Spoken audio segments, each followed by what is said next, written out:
Hai, pesan buat kalian yang menjadi korban sihir, santet, kiriman. Bersabarlah, karena tidak ada yang sia-sia. Itu adalah pelebur dosa kalian. Itu adalah jalur pahala kalian jika ikhlas dan bersabar. Tidak dendam, tidak ingin membalas. Ikhlas. Karena tidak ada sesuatu pun tanpa izin Allah bisa masuk. Berarti jika santet sudah terkirim kepadamu, itu sudah atas izin Allah. Supaya apa? Kok bisa Allah mengizinkan saya kena santet? Bisa jadi ada dosa yang kamu tidak sadari. Dan dihapuslah lewat ujian itu. Jadi bersyukur saja apapun keadaan kita. Tapi jangan lupa ikhtiar. Karena Allah suka yang bersyukur dan suka yang berusaha. Jadi bukan berarti ya sudah aku pasrah aja sudah aku kena santet. Tidak gitu juga sayang ya.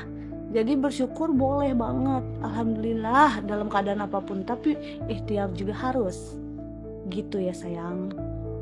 Oke, sekedar cerita ya. Jadi teteh ini banyak banget yang ngirimin hal-hal gaib, santet-santet, penutup usaha, mau matiin aku. Banyak. Tahu dari mana teteh? Ada yang kasih tahu. Jadi waktu itu ada satu jin yang ngasih tahu aku, dia dari pasien yang kesurupan. Dia katanya sih memperkenalkan diri, saya jin Korin, katanya gitu. Aku tadi lewat salonmu, aku lihat ada buhul yang ditanam di depan salonmu. Itu biar tertutup usahamu dan orang lewat-lewat selalu kelewatan, nggak lihat salonmu. Pantas aja para customer tuh bilang, mana salonnya sih? Kok sampai perapatan dalam gak nemu-nemu? Terus ku kasih tahu lah video call. Oh ini, kok kayak gak kelihatan tadi ya? Terus ada juga yang udah di depan salon nih, telepon aku. Mbak di mana sih salonnya? Mbak di mana? Depan TK Pelita. Ya sudah, itu sudah. Di samping ayam emas. Gak ada. Terus aku keluar lah. Mbak, hah? Kok tiba-tiba ada? Entahlah ya. Tapi Allah tidak mengizinkan santet itu bekerja menghalangi rezekiku. Karena apa? Walaupun tempatku ditutup sama orang yang jahil, rezekiku tetap lancar alhamdulillah. Karena apa? Berarti Allah tidak mengizinkan rezekiku tertutup oleh santet itu. Kenapa bisa gitu? Kan aku dari TikTok customernya, bukan dari orang lewat. Mungkin pikiran yang mensantet aku tentang usaha itu supaya nggak laris, orang lewat tuh nggak kelihatan.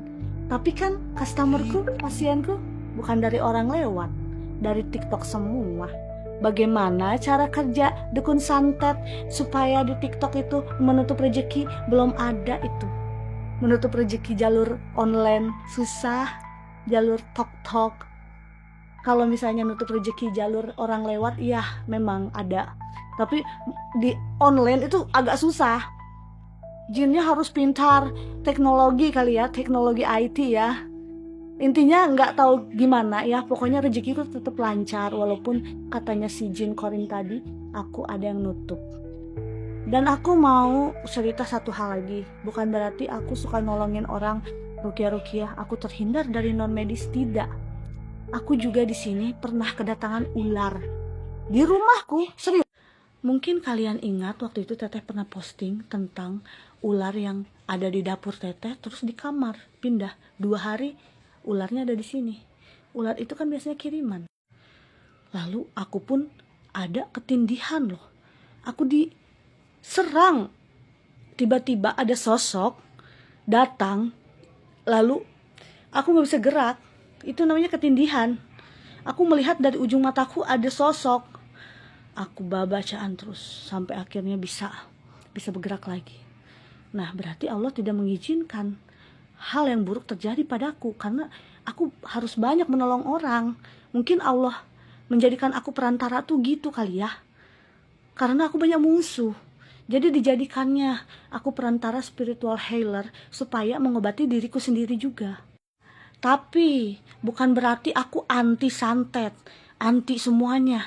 Jika Allah mengizinkan, aku kena juga, gitu. Nah, jika teteh sampai sekarang tuh masih berdiri tegak, tidak kena walaupun banyak yang ngirim, berarti Allah tidak mengizinkan. Itu sesimpel itu, guys, ya. Jadi keadaan apapun semua atas izin Allah. Jadi kita berusaha saja, bersyukur, jadi orang baik, dan selalu berusaha berikhtiar. Terima kasih.